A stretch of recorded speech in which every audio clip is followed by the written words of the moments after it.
बिस्मिल्लाहिर्रहमानिर्रहीम। करोड़ों अरबों दरूद नबी पाक सल्लल्लाहु अलैहि वसल्लम और उनकी आल पर। अस्सलाम वालेकुम नाजरीन, मैं हूं तंजील और आप देख रहे हैं हमारा यूट्यूब चैनल वीक पॉइंट।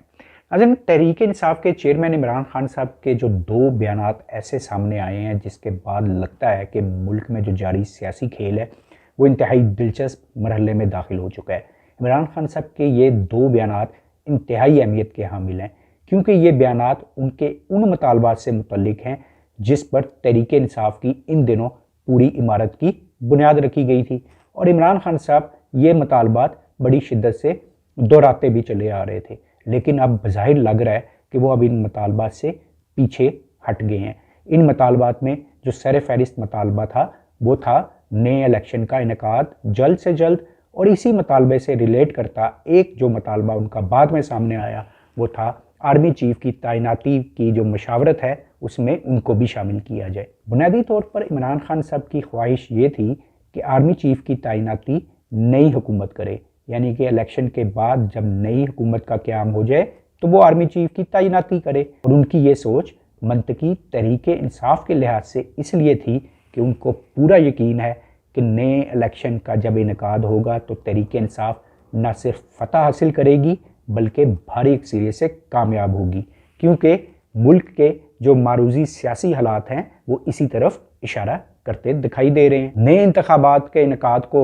जल्द से जल्द मुमकिन बनाने के लिए उन्होंने लॉन्ग मार्च का भी आगाज़ कर दिया। उन पर कातलाना हमला हुआ, वो रेस्ट पर चले गए, लेकिन अब इसी रेस्ट पीरियड के दौरान उनके जो दो मुतालबात के हवाले से जो शिद्दत थी उसमें कमी भी देखी जा रही है। ये कमी क्यों आई है, इस वीलॉग में हम इसी हवाले से बात करेंगे। साथ में आपको ये भी बताएंगे कि तोशा खाना केस को एक बार फिर क्यों खड़ा किया जा रहा है और इसके पीछे क्या कहानी है। इमरान खान साहब ने ये बयान दे दिया है कि तहरीक इंसाफ जो है आर्मी चीफ के मामले पर खामोशी इख्तियार करेगी और पीछे बैठकर हम लोग देखेंगे कि ये करते क्या है। बड़ी हैरत हुई कि इमरान खान साहब का वो मुतालबा जिस पर वो अपना पूरा जोर लगा रहे थे उससे इतनी आसानी से पीछे कैसे हट गए। हैरत तो उस वक्त भी हुई थी जब उन्होंने ये मुतालबा किया, क्योंकि ये वज़ीर आज़म का इस्तेहकाक है कि आर्मी चीफ की तैनाती करे, लेकिन इमरान खान साहब ने ये मुतालबा करके मुल्क की जो दीगर सियासी जमातें हैं उनको तो वर्ता हैरत में डाला, मुल्क की इस्टेब्लिशमेंट को भी हैरत में डाल दिया। लेकिन हैरत मज़ीद उस वक्त बढ़ी जब उनके इस मुतालबे को संजीदगी से लेना शुरू कर दिया गया, और उसका नतीजा ये निकला है कि अभी जब मैं ये वीलॉग बना रहा हूँ उस वक्त तक आर्मी चीफ की तैनाती के हवाले से कोई हतमी फैसला सामने नहीं आ सका। इमरान खान साहब को जो लोग करीब से जानते हैं उनको इस बात का बाखूबी इल्म है कि वो जिस बात पर अड़ जाएं उससे पीछे नहीं होते। लेकिन हैरत की बात है, आर्मी चीफ के मामले पर तो वो अपनी बात से पीछे हो गए, और अब उन्होंने एक और बयान भी दिया है, और वो ये है कि तहरीक इंसाफ को कोई जल्दी नहीं इंतखाबात की, अगर एक साल बाद भी हुए तो हमें पता है कि हम ही जीतेंगे और भारी अक्सरियत से जीतेंगे। आखिर क्या हुआ कि वो इतनी दो बड़ी बातें कह गए, दो इतने बड़े बयानात दे गए। मेरे ख्याल में इसकी तीन मुमकिना वजूहात हो सकती हैं। नंबर एक, उनको कहा गया हो कि आप अपने इन मुतालबात से पीछे हट जाएं वरना मज़ीद स्कैंडल्स सामने आएंगे। नंबर दो, इमरान खान साहब को इल्म है कि आर्मी चीफ जो भी बन जाए वो अपने इदारे की पहले सोचेगा, क्योंकि चेंज ऑफ कमांड के बाद जब भी आर्मी चीफ आर्मी हाउस की जानिब जाता है तो उसके बाद उसका जहन आर्मी चीफ के तौर पर बदल गया होता है, ना कि वो अब लेफ्टिनेंट जनरल होता है।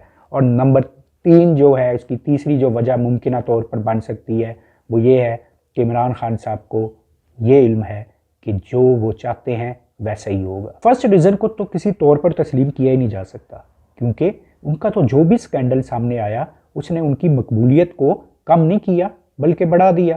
लगता है कुदरत उनके साथ खड़ी है। ऑडियो लीक सामने आई, उन पर किताबें लिखी गई, उनके सामने मुख्तलिफ लोग आ गए, पार्टी से लीडर बागी हो गए, और ये सिलसिला 2013 से पहले से चला आ रहा है। तो फिर क्या रीज़न है कि ऐसे स्कैंडल से इमरान खान साहब को डराया जा सकता है?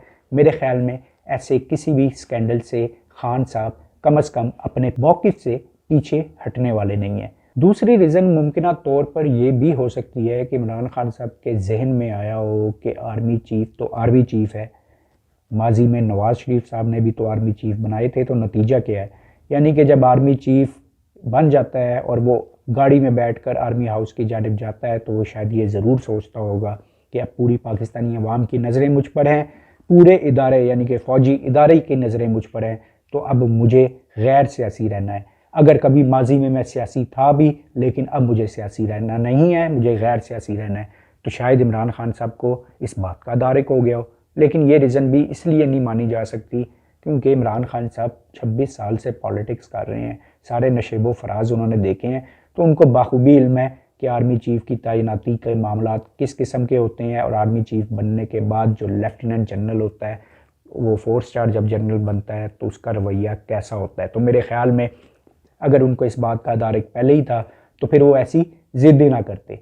और तीसरी रीज़न जो सबसे इम्पॉर्टेंट रीज़न है कि इमरान खान साहब को ये पता हो जो वो चाहते हैं वैसा ही हो रहा है, और सबसे मजबूत रीज़न भी यही है, यानी जैसा इमरान खान साहब चाह रहे हैं वैसा ही होगा। अगर उनको इसकी यकीन दहानी हो चुकी है तो वो तो ऐसा जनरल चाहते हैं जो पीडीएम को बारे में नहीं है, और पीडीएम को कौन सा जनरल बारे में नहीं है वो आप भी जानते हैं, मैं भी जानता हूँ। लेकिन सवाल ये पैदा होता है कि क्या वाकई इमरान खान साहब उन्हीं जनरल को आर्मी चीफ बनाना चाहते हैं? शेख रशीद साहब इस हवाले से मुख्तलिफ कहानी सुनाते हैं, आपने सुना होगा उनको यकीनी तौर पे, और अगर नहीं सुना तो मैं आपको ब्रीफली बता देता हूँ कि उनसे एक सहाफ़ी ने सवाल किया कि इमरान खान साहब फ़लाँ जनरल को आर्मी चीफ बनाना चाहते हैं, ये सवाल था, जिस पर उन्होंने कहा कि आपको किसने कहा, ऐसी कोई बात नहीं। जिस पर उनसे मज़ीद सवाल किया गया तो फिर वो किसको चाहते हैं, तो उन्होंने कहा कि वो अब इस दुनिया में नहीं है। चलें जी, मान लेते हैं जिनके हवाले से वो बात कर रहे थे वो अब इस दुनिया में नहीं है, शहीद हो चुके हैं, अल्लाह उनको जवार रहमत में जगह दे, उनके दर्जात बुलंद फरमाए, आमीन। लेकिन उसके बाद इमरान खान साहब ने क्या अपना जहन बदला नहीं होगा कि अब मुझे किसे जनरल बनाना चाहिए? तो ज़रूरी तो नहीं कि जोन सी चीज़ें हम सुन रहे हैं कि वो वाकई उनको जनरल बनाना चाहते हैं वाकई ऐसा हो। ये भी तो हो सकता है कि नाम उनका लिया जा रहा हो ताकि कम से कम सबका ध्यान, सब पीडीएम वालों का ध्यान उस तरफ रहे कि ये इमरान खान साहब के फेवरेट हैं, लेकिन दर हकीकत वो किसी और को जनरल बनाना चाहते हो, आर्मी चीफ बनाना चाहते हैं। बहरहाल ये तो आने वाला वक्त ही बताएगा कि इमरान खान साहब चाहते क्या हैं, लेकिन आज के वीलॉग में हम यही बात कर रहे हैं कि जो इमरान खान साहब अपने मौक़िफ़ से पीछे हटे हैं उसकी मुमकिना वजूहात क्या हो सकती हैं। फ़ौज का अपना एक एक्ट है, एक अपना कानून है, एक अपना आइन है, और उसके मुताबिक ही फैसले होते हैं। 1952 का बना हुआ ये एक्ट है जिसमें अब तरमीम की जा रही है, और जो तरमीम के जो पेपर्स हैं वो तैयार हो चुके हैं। कोई 60 से 70 सफ़ात बताए जा रहे हैं, पेजेस बताए जा रहे हैं, यानी कि अच्छी खासी तरमीम है। ये तरमीम की नौबती क्यों आई? तरमीम करेगी कौन? ऑफ कोर्स पार्लियामेंट करेगी, पहले कौमी असम्बली करेगी फिर सेनेट करेगी, लेकिन क्योंकि टाइम कम है, टाइम मीन्स कि 29 नवंबर तक मामला हल होने हैं, 29 नवंबर को चेंज ऑफ कमांड है, तो इस एक्ट में जो तरमीम का जो अमल है आसान बनाने के लिए जो है इजलास बुलाया हुआ है जॉइंट सेशन का, जो सैटरडे वाले दिन हो रहा है, जिसमें ये तरमीम पेश की जाएंगी और ये मंजूर हो जाएंगी। ये मंजूर होंगी, ईवान सदर जाएंगी, ईवान सदर में सदर साहब इस पर साइन करेंगे और एक्ट जो है वो तैयार हो जाएगा। यानी कि इमरान खान साहब को इस बात का यकीन है कि जॉइंट सेशन में जो एक्ट पास होगा उससे उनके मुतालबे की प्रोटेक्शन होगी, और उनका मुतालबा क्या है कि जो नया आर्मी चीफ है वो नई हुकूमत लगाए। आप इस पॉइंट पर गौर कीजिए कि जो नया आर्मी चीफ है वो नई हुकूमत लगाए, और ये एक्ट आ रहा है, और इस एक्ट में जो है प्रोटेक्शन हो रही है इमरान खान साहब के, मुमकिन तौर पर इमरान खान साहब के मुतालबे की, और किसी हद तक इसमें जो पीडीएम है उसके तहफ़्फ़ुज़ात की भी प्रोटेक्शन हो जाएगी। ये कैसे, इस पर हम बात कर रहे हैं। जॉइंट सेशन बेसिकली यानी कि इसलिए बुलाया गया है, आपको बताया कि कौमी असम्बली और सेनेट का कि टाइम ज़ाया ना हो, क्योंकि 29 नवंबर को चेंज ऑफ कमांड है, और ये जैसे ही एक्ट मंजूर होता है कौमी असम्बली से सदर को भेज दिया जाए। अगर तहरीक इंसाफ इस एक्ट की मुखालफत करती है तो इसका मतलब है कि बात जो है वो तहरीक इंसाफ की अभी तक बनी नहीं है, यानी कि अभी तक मुखालफत चल रही है। यानी कि तहरीक इंसाफ के जो सेनेट में अरकान है, कौमी असम्बली में जो अरकान है वो तो असम्बली में आ ही नहीं रहे, यानी कि उन्होंने इस्तीफ़े दे दिए हुए हैं और वो कौमी असम्बली का हिस्सा नहीं है, बाहर बैठे हैं। सेनेट में जो उनके अरकान है, जब जॉइंट सेशन में इसके ख़िलाफ़, एक्ट के ख़िलाफ़ कोई बात करते नज़र आएँ तो इसका मतलब शायद ये हो कि बात अभी बनी नहीं है। ये भी हो सकता है कि दुनिया को दिखाने के लिए मुखालफत करें, लेकिन बहरहाल ये सेनेट से मंजूर हो जाए, सेनेट और कौमी असम्बली दोनों से मंजूर हो जाए, यानी कि मुश्तरका इजलास में मंजूर हो जाए। मुश्तरका इजलास के बाद ये जाएगा ईवान सदर। ईवान सदर में जब सदर साहब इस पर फौरी तौर पर दस्तखत करते हैं तब भी पता चल जाएगा कि तहरीक इंसाफ के साथ बात बनी है या नहीं बनी है। और सदर साहब अगर इसमें ताख़ीर का जो हरबे इस्तेमाल करते हैं तो इसका ये मतलब होगा कि भी बात नहीं बनी है, यानी कि 1-2 दिन तक अपने पास रख छोड़े। अगर फौरी तौर पर करते हैं तो बात समझ में आ जाएगी कि बात बन चुकी है और उनको यकीन दहानी कराई गई है कि आपके मुतालबे का तहफ़्फ़ुज़ किया जाएगा या एहतराम किया जाएगा, जो भी आप कह लें। ये एक्ट कैसे तहरीक इंसाफ को या PDM को जो मुतालबात हैं उनको प्रोटेक्शन फराहम कर रहा है? बड़ी सोच विचार के बाद मेरे ख्याल में इससे निकलने का इन्होंने रास्ता निकाला है, और ये रास्ता मुमकिन तौर पर क्या हो सकता है ये भी आपको बताते हैं। अच्छा जी, मेरे ख्याल में यहाँ पर भी 2 किस्म की जो हैं वो चीज़ें हो सकती हैं इस एक्ट के थ्रू। इस एक्ट के बाद तो ये चीज़ें की जा सकेंगी, लेकिन इस एक्ट के थ्रू 2 किस्म की चीज़ें की जा सकती हैं।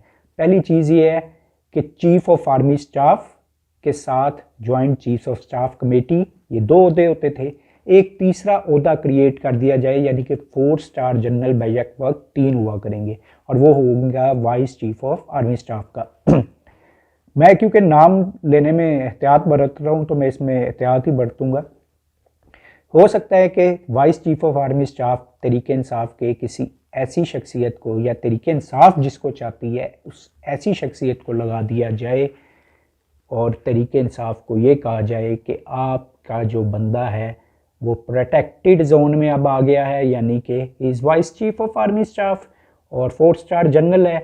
एक joint chief of staff committee होगा और एक आर्मी चीफ होगा, और जब तहरीक इंसाफ की बिलगर्ज इंतखाबात, नए इंतखाबात जीतने के बाद हुकूमत आती है तो आर्मी चीफ भी चलता रहेगा, वाइस चीफ भी मौजूद होगा, और जब आर्मी चीफ की मुद्दत ख़त्म होगी तो तहरीक इंसाफ के पास इस एक्ट के बाद ये पावर होगी कि वो वाइस चीफ को आर्मी चीफ के तौर पर तैनात कर दे। अच्छा जी, इस पॉइंट पर मैं इस वजह से इत्फाक नहीं कर सकता क्योंकि तहरीक इंसाफ अगर ये समझती है कि नए इलेक्शन के बाद वही हुकूमत में आएगी तो हुकूमत में आने के बाद उसको कम अज़ कम जो नए आर्मी चीफ तैनात होंगे उसके साथ 2 साल काम करना पड़ेगा।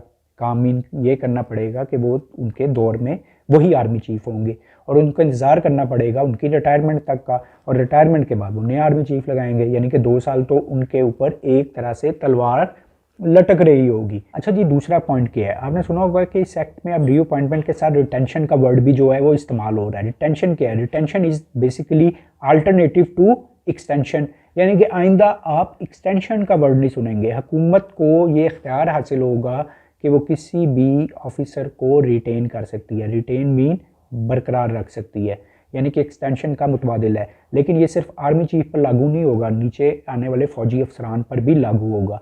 जैसा कि मैं मिसाल के तौर पर आपको समझाता हूँ कि आसिम मुनीर, जनरल आसिम मुनीर 27 नंबर को, 27 जो नवंबर आ रही है उसमें रिटायर हो रहे हैं और चेंज ऑफ कमांड होनी है 29 नंबर को। PDM बिलगर्ज अगर चाहती है कि वो जनरल आसिम मुनीर को आर्मी चीफ बनाए तो इसके लिए उनको रिटेन किया जा सकता है। इसी तरह जनरल कमर जावेद बाजवा को रिटेन किया जा सकता है, यानी कि रिटेन की मुद्दत डिस्क्राइब कर दी जाएगी कि नए इलेक्शन के बाद, नए इलेक्शन बिलगर्ज हुकूमत की जो मुद्दत है वो अगस्त में पूरी हो रही है और अगस्त के बाद जो है 2 से 3 महीने निगरान हुकूमत टाइम लेगी। उसके बाद इलेक्शन होंगे और जब नई हुकूमत आएगी तो उसके पास चॉइस होगी कि वो जनरल आसिम मुनीर को रखना चाहती है एज ए आर्मी चीफ या फिर किसी और जनरल को। मैं फॉर एग्जांपल बात करता हूँ कि इलेक्शन में अगर PDM कामयाब हो जाती है तो PDM अपनी हुकूमत बनाएगी और PDM डिसाइड करेगी कि जी हमने रिटेन कर लिया था, जनरल आसिम मुनीर को आर्मी चीफ लगा दें। उतनी देर में जो आर्मी चीफ का ओहदा है जनरल कमर जावेद बाजवा भी रिटेन कर रहे होंगे। दूसरी सूरत ये होगी कि अगर तहरीक इंसाफ की हुकूमत आती है तो उनके पास भी चॉइस होगी। वो जनरल आसिम मुनीर की जो रिटेंशन है वो ख़त्म भी कर सकती है और जिसको आर्मी चीफ बनाना चाहे वो बना भी सकती है। बेसिकली मैं इस एक्ट में तरमीम का तो यही मतलब समझाऊँ। अब आगे देखें कि होता क्या है, लेकिन मेरे ख्याल में कि इमरान खान साहब को इतना यकीन है, जब उनके साथ बातचीत इस मरहले में की गई, उन्होंने कहा कि आपको यकीन है कि नई हुकूमत आएगी तो हम आपके लिए एक ये वाला रास्ता निकाल लेते हैं, तो इस रास्ते पर मेरे ख्याल में उन्होंने एग्री कर ली है, क्योंकि मुल्क के मारूजी हालात भी यही बताते हैं कि अगर फेयर इलेक्शन हो गए तो मेरे ख्याल में इमरान खान साहब 2/3 अक्सरियत से भी ज़्यादा ले लेंगे। इस वक्त के मौजूदा हालात के मुताबिक बात कर रहा हूँ, यानी कि आप कह लें कि कल तक के मारूजी हालात ये थे या आज तक के मारूजी हालात यही हैं कि इमरान खान साहब की पॉपुलैरिटी का लेवल इतना ज़्यादा है कि वो बासानी 2/3 अक्सरियत से भी कामयाब हो जाएंगे। और यही वजह है कि उन्होंने इन्हीं मारूजी हालात को देखते हुए शायद इस बात पर रजामंदी भी जाहिर कर दी है। अच्छा जी, ये खबर आपने और भी सुनी होगी और हमारे वीलॉग में भी इस पर बात हुई थी कि सऊदी अरब की ख्वाहिश है कि जनरल राहील शरीफ को निगरान वज़ीर आज़म बनाया जाए। सऊदी अरब की इस ख्वाहिश पर पीडीएम क्या चाहती है या क्या उन्होंने जवाब दिया है, या इस्टेब्लिशमेंट क्या चाहती है या उन्होंने क्या जवाब दिया, ये अलग टॉपिक। लेकिन सुनने में ये आ रहा है कि राहील शरीफ साहब जो सऊदी अरब में कोalition फोर्सेस के सरबराही कर रहे हैं, उनकी कमांड कर रहे हैं, उनको अब रिलीव किया जा रहा है और शायद रिटायरमेंट के बाद जनरल कमर जावेद बाजवा साहब जनरल राहील शरीफ साहब की जगह लेंगे। और फिर जनरल राहील शरीफ साहब को क्या जिम्मेदारियां दी जाती हैं या वो घर में बैठेंगे, ये भी आने वाला वक्त हमको बता देगा। अच्छा जी, अब एक और अहम इशू जो आपके साथ डिस्कस करना है वो है तोशा खाना, घड़ी और उस पर उठने वाला शोर। तोशा खाना का केस भी सामने आया, इलेक्शन कमीशन ने फैसला भी सुना दिया, उस पर पीडीएम वालों ने भंगड़े भी डाल लिए। लेकिन फिर एक बार जो इस केस को है पाकिस्तान की सियासी मार्केट में बेचने के लिए फेंक दिया गया है। वजह क्या है इसकी? वजह इसकी सिंपल सी है कि इमरान खान साहब के ख़िलाफ़ जब करप्शन ढूंढनी है तो जब मिले ना तो फिर पुराने इशू को ही सामने लाया जाता है। ये केस भी है या मजाक है, इस पर हम अपने किसी और वीलॉग में बात करेंगे, लेकिन अभी तो बात कर रहे हैं कि इसको ज़िंदा क्यों किया गया। वजह तो इसकी ज़िंदा होने की मैंने बता दी कि इनके पास, पीडीएम वालों के पास फ़िलहाल कोई और इशू है ही नहीं जिस पर वो डिस्कस कर सकें, लिहाजा वो वाला इशू दोबारा ज़िंदा किया गया है। इस इशू को इस वक्त जनाब इसलिए ज़िंदा किया गया है क्योंकि इसका ताल्लुक बनता है डेली मेल से। मैंने आपको अपने पिछले वीलॉग में बताया था कि डेली मेल का इशू इतना लाइट इशू नहीं है, बल्कि एक इंतहाई खौफनाक इशू है जिसके इंतहाई भयानक नताइज सामने आ सकते हैं। और मैंने दुआ की थी कि ऐसा कोई भी सूरत हाल सामने ना हो, लेकिन बहरहाल जो ज़मीनी हक़ाइक़ हैं वो कोई और ही कहानी सुनाते नज़र आते हैं।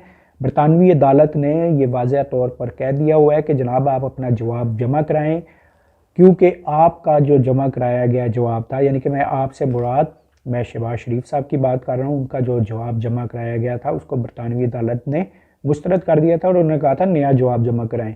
और अगर नया जवाब उनका काबिल कबूल हुआ तो ट्रायल ओपन होंगे अगले साल 2023 में, यानी कि इलेक्शन ईयर में। और इसका इलेक्शन पर क्या नतीजा निकलेगा ये आप तसव्वुर भी नहीं कर सकते। अगर बरतानवी अदालत ने कोई ऐसा फैसला सुना दिया तो हमारे लिए बहुत ही बाइस शर्मिंदगी होगा। पिछले वीलॉग में भी कहा था कि इमदाद तक रोकी जा सकती है मुख्तलिफ ममालिक की जानिब से पाकिस्तान की, या कम अज़ कम ऐसा होगा कि वो ये इमदाद हुकूमतों को देते हुए हिचकिचाहट का मुजाहरा करें और इसके लिए कोई और मैकेनिज़्म बनाएं कि अगर आपको इमदाद देनी है तो किसी और मैकेनिज़्म के थ्रू दें, क्योंकि ये ज़लज़ला मुतासरीन की इमदाद थी जिसमें करप्शन के इंकशाफात किए हैं डेली मेल में। डेली मेल ने ये इंकशाफात हक़ाइक़ पर मबनी किए हैं या गलत किए हैं। मैं तो फिर एज़ ए पाकिस्तानी दुआ करता हूँ कि गलत ही किए हों, लेकिन डेली मेल ने जो अपना जवाब जमा कराया है वो अच्छा खासा तवील जवाब है और उसके साथ जो अच्छे खासे स्ट्रॉन्ग एविडेंस भी जमा कराए गए हैं, और इनसे आसानी से निकलना जो है शायद शहबाज शरीफ साहब के लिए मुमकिन ना हो। इसलिए ये बड़ा अहम पॉइंट था कि कम से कम जो तनकीद इन दिनों में शुरू हुई है उसके लिए इनको कोई इशू चाहिए था, तो उन्होंने कहा कि तोशा खाना वाला इशू दोबारा ज़िंदा कर दें। मैं अपना नेक्स्ट वीलॉग कोशिश करूँगा कि इसी पर बनाऊं कि तोशा खाना केस बेसिकली है क्या, इसमें वाकई इमरान खान साहब गिल्टी भी हैं या नहीं, तो इस पर हम बात करेंगे। मुख्तसरन आपको ये कह दूं कि ये भी कोई गिल्टी वाला केस नहीं है। उम्मीद है नाजरीन आपको आज का वीलॉग भी पसंद आया होगा। अपना और अपने इस चैनल का बहुत ख्याल रखिएगा। अल्लाह हाफिज़।